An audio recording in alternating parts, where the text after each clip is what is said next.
समझ नहीं आ रहा कि क्यों हम वेस्ट इंडीज से और 34 साल बाद हम ये सीरीज हारे हैं। तो ऐसे हम तो अब तो वो टीम बन गए हैं कि अमेरिका आकर हमसे जी 2 सुपर ओवर करके जीत जाए, फला टीम हमसे जीत जाए, उनके रिकॉर्ड बन जाए, उनके लिए तारीख बन जाए।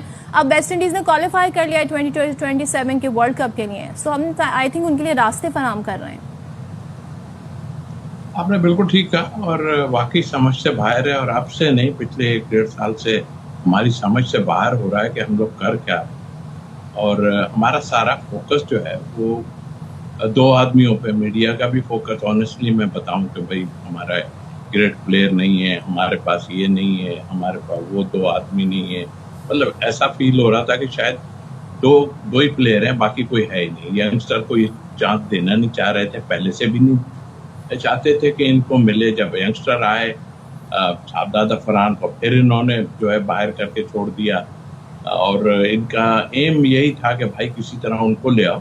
बाकी सॉरी टू से मैं ऐसा अल्फाज इस्तेमाल करूं कि बाढ़ में जाओ। तो मेरा ख्याल है कि ये सारा फोकस इसी में लगा था, और ये हमने देखा कि हमारी क्या स्ट्रेंथ है, हमें नजर आ रहा है कि क्या है। कल आपकी बॉलिंग को तहस नहस कर दिया उन्होंने, और एक ऐसी टीम जो सर्वाइवल के लिए जो है वो लड़ रही थी, और पिछले मैच से उन्होंने जो काम हमें दिखाना शुरू किया, लेकिन हम वहीं अटके हुए थे। मैं जितना मीडिया उठा के देख लूँ, वो 2 हमारे ग्रेट प्लेयर आ जाएं तो ये हो जाएगा, वो हो जाएगा। आ गए ना, अब क्या, आप बताइए अब क्या करें। आ गए, अब क्या है। मेरा ख्याल है कि जो है ना, सील ऐसे एक बॉलर थे जिन्होंने हमारे पूरी बैटिंग लाइन को, बल्कि और जो मैच देख रहे होंगे टीमें, उनको भी बता दिया कि भाई जितना तेज बॉलर ला सकते हो आप ले आओ, और इनको जो है एक्सपोज कर दो। तो कल एक्सपोज हुए, सारे एक्सपोज। लेकिन तौसीफ साहब, मैं बाबर की बात करूंगी, उनके बड़े स्टैट्स हैं, बड़ा नाम है, और बड़ा उनको पाकिस्तान में भी दुनिया भर में माना जाता है, चाहे स्पिनर हो चाहे फास्ट बॉलर हो।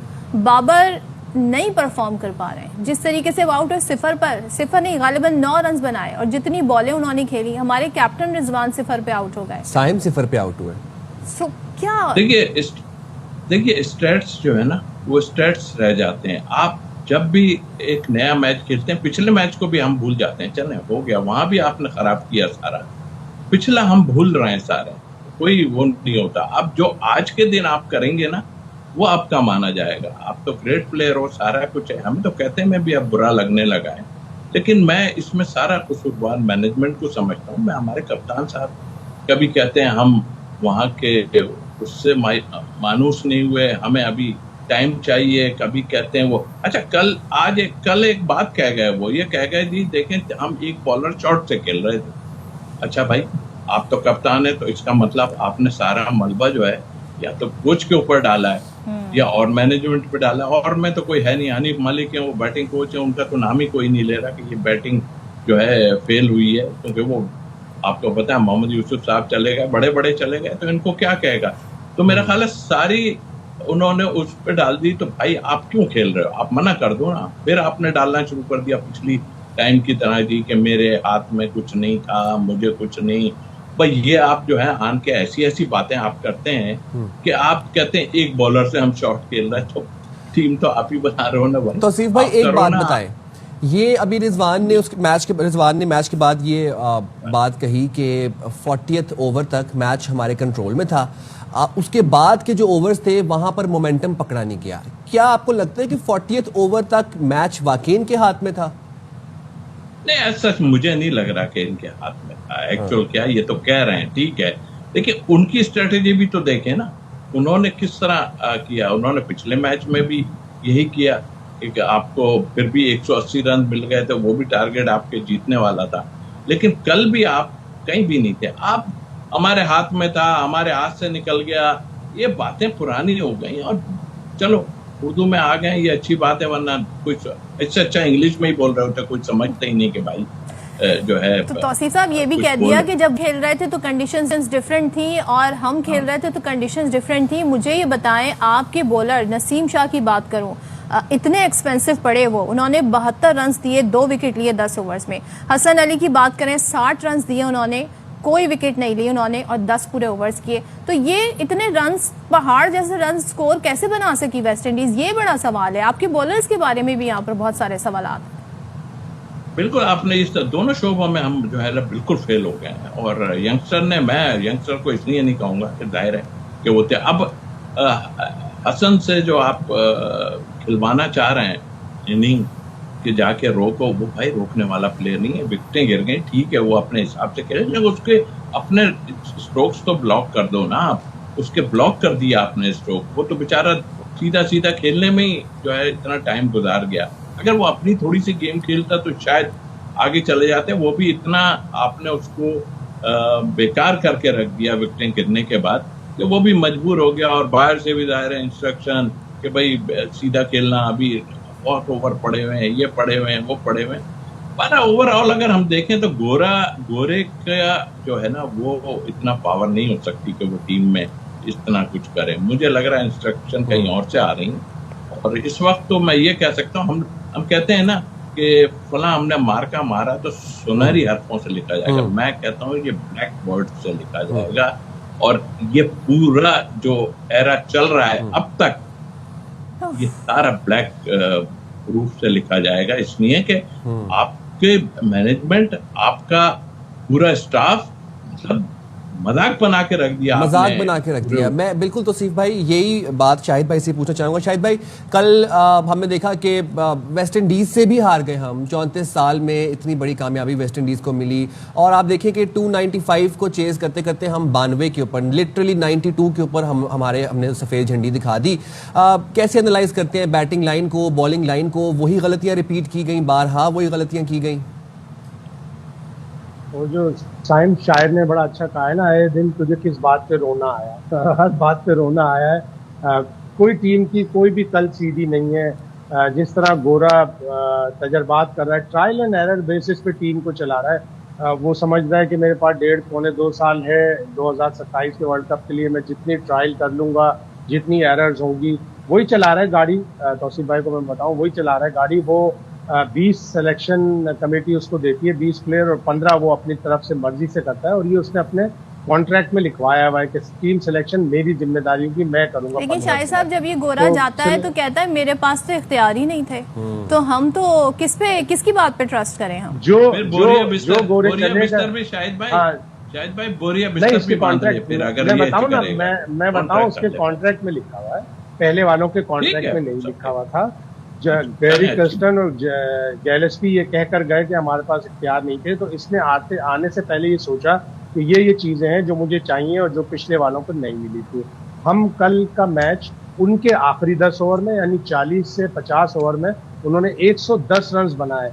आखिरी 6 ओवर में उन्होंने 85 रन बनाए। आखिरी 5 ओवर में उन्होंने 67 रन बनाए। जिस तरह लूट सेल लगी हुई थी, बॉलर लूट सेल लगी हुई थी। और सबसे पहले तो गोरे से ये सवाल होना चाहिए कि आप अपने premium fast bowler Shaheen Shah Afridi को किस तरह तीसरे मैच में बिठा सकते हो? आप तो 1-1 हो, आप 2-0 नहीं हो। हाँ, आप 2-0 होते तो आप शाहीन शाह अफरीदी को बिठा देते। वो तो बेचारा खुद परेशान होगा कि मुझे किस बात पे रेस्ट दिया जा रहा है। अभी तो मैं आया हूँ, अभी मुझे पिछली बांग्लादेश की सीरीज भी नहीं खिलाई थी, मुझे 3 T20 में से 2 T20 खिलाया। वो तो एक रिदम बॉलर है, जब तक आप उसको रेगुलर नहीं खिलाएंगे उसको रिदम नहीं आएगा। आपने उसको बिठा दिया, आप नसीम शाह को लाए, हसन अली को लाए। नसीम शाह के आखिरी ओवर में 21, हसन अली के आखिरी ओवर में 18, अबरार के आखिरी ओवर में 18। और भाई जब अबरार अच्छी बॉलिंग करा रहा था, उसने 8 ओवर में 16 रन दिए थे, तो उसके 10 के 10 ओवर पूरे करा लेते ना। आपने उसके 10 के 10 ओवर क्यों पूरे नहीं करवाए? और फिर जब आप बैटिंग करने जा रहे हो, तू चल मैं आया। अगर पहले ओवर में साइम अयूब आउट हो गया था तो अब्दुल्ला शफीक को जिम्मेदारी दिखानी चाहिए थी, आगे निकल के उसी बॉलर को जो छाया हुआ है उसको शॉट खेलना है। रिजवान को एक अच्छी गेंद पड़ी, रिजवान को वो गेंद खेलनी चाहिए थी, वो तो शोल्डर आर्म करके गेंद छोड़ने के चक्कर में थे। फिर बाबर आजम को बैठा के कोई, अब वो तस्वीर आई थी जिसमें चेयरमैन साहब बाबर आजम और रिजवान के साथ बैठे हुए बातें कर रहे थे, लेकिन कोई क्रिकेटर बैठे, कोई बताए उसको कि भाई तुम्हें क्या प्रॉब्लम है, तुम्हें 1 साल हो गया, 29 वनडे इनिंग्स हो गई, तुमने कोई सेंचुरी नहीं बनाई, तुमको क्या प्रॉब्लम है, तुम किस तरह आउट हो रहे हो, तुम्हें कोई ऑफ द फील्ड प्रॉब्लम है तो बताओ, ऑन द फील्ड कोई प्रॉब्लम है तो बताओ। फिर आप जब अच्छे खासे आउट हो गए, 9वें ओवर में वो प्लेयर, वो बैट्समैन आ गया जो आपका T20 का प्लेयर है, उसको आपने T20 के लिए रखा हुआ है कि आखिरी 20 ओवर में खिलाएंगे, उसको आपने ये इंस्ट्रक्शन देके हाँ। भेज दी कि टुक टुक करना। यार टुक टुक करना उसका खेल नहीं है। 40 गेंदों में उसने 13 रन बनाए। अगर यही 40 वो अपने स्टाइल से खेलता तो शायद वो 60-70 रन बना देता अगर वो आउट नहीं होता। अच्छा, तो आप इतनी सारी गलतियां कर रहे हैं, किस तरह की कर रहे हैं, मेरी तो समझ में नहीं आ रहा। मुझे उससे तो समझ नहीं आ अच्छे रही, ये गलतियां रिपीट भी हो रही हैं, लेकिन फिर भी हम बात यहाँ पे वैसे गोरे की ही कर रहे थे। तौसीफ साहब, मेरा आपसे ये सवाल है, हमारा जो कैप्टन है रिजवान, वो बहुत बड़े बड़े दावे करते हैं। अब आप सोचें, T20 से इनको निकाल दिया गया, अब इन्हें वनडे तक महदूद कर दिया गया है। यहाँ पर तो चलें, जो भी इनका एक स्टाइल है क्रिकेट खेलने का, डॉट बॉल ज़्यादा खेलते हैं, स्ट्राइक कम करते हैं, बट स्टिल सवाल ये होता है कि आपकी कैप्टन की जो कैपेबिलिटीज़ हैं वो कहाँ हैं, किसका इंतखाब होना है, किससे ओवर कराना है, खुद कैसे जिम्मेदारी लेनी है, ये सब हमें नज़र नहीं आया। इससे बेहतर तो हमारी T20 की टीम थी, तो उन्हीं से खिलवा लेते फिर हम वनडे भी। आप क्या कहते हैं? देखिए, अब ये मैंने आपको पहले उसमें कहा कि देखें, ये प्रेशर डल रहा था, उनका बस नहीं चला, वरना वो 20 में भी उनको ले आते हैं इन लोगों को। देखिए, सारा फोकस इस वक्त जो है ना हमारे बिग गन्स का, वो फोकस ये है। अब मुझे नहीं पता कि इनके कॉन्ट्रैक्ट करने वाले और ये वो कहाँ हैं, तो हमें क्या लेना उनसे कि इनको पैसा आ रहा है या क्या आ रहा है या क्या नहीं आ रहा। हमें कॉन्ट्रैक्ट वाले जो इनके बड़े बड़े हैं कि उनसे नुकसान हो रहा है या क्या है। मेरा ख्याल है कि सारा फोकस इनका इसी पे है कि ये दोनों बाहर गए कैसे। मुझे तो हैरत की बात लगती है। और जहां तक आप देख रहे हैं, एक ही टीम के 6 से 7 लड़के, कुछ स्मिथ जो है वो इस्लामाबाद यूनाइटेड के हैं, और आप देखें कि वो उन्हीं पे फोकस सारा चला आ रहा है। और कहाँ से हो रहा है, उसके बाद थोड़े से लाहौर कलंदर के भी हैं। तो आई थिंक मेरा ख्याल है चेयरमैन साहब, मेरा ख्याल चेयरमैन साहब भी मजबूर हो गए होंगे, कल के बाद तो बहुत मजबूर हो गए, मगर करें तो करें क्या। लेकिन इनकी आप क्लास तो ले सकते हो।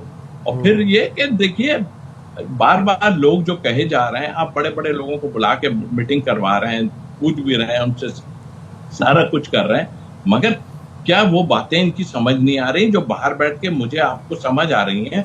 इनको समझ नहीं आ रही कि भाई स्पिनर खिलाओ, हमारा आगे जो फॉर्मेट आ रहे हैं वो सारे ऐसी जगह पे आ रहे हैं जहां पे टर्न होगा। और देखिए, एक भी आदमी सेफ नहीं है, वो कभी कोई बाहर हो जाता है, कभी कोई बाहर हो जाता है। अब कल का मेरे को थोड़ा सा यह है कि रन लेते हुए एक बॉलर जो है, बैट्समैन जो है, वो शायद बल्ला उसका शाहीन को टकराया था, वो दिखाई थी, छोटी थी फुटी थी, कोनी में उसके लगाए, लेकिन इन्होंने क्लियर नहीं किया कि उसको क्या, लेके पानी पिला रहा था वो ला के।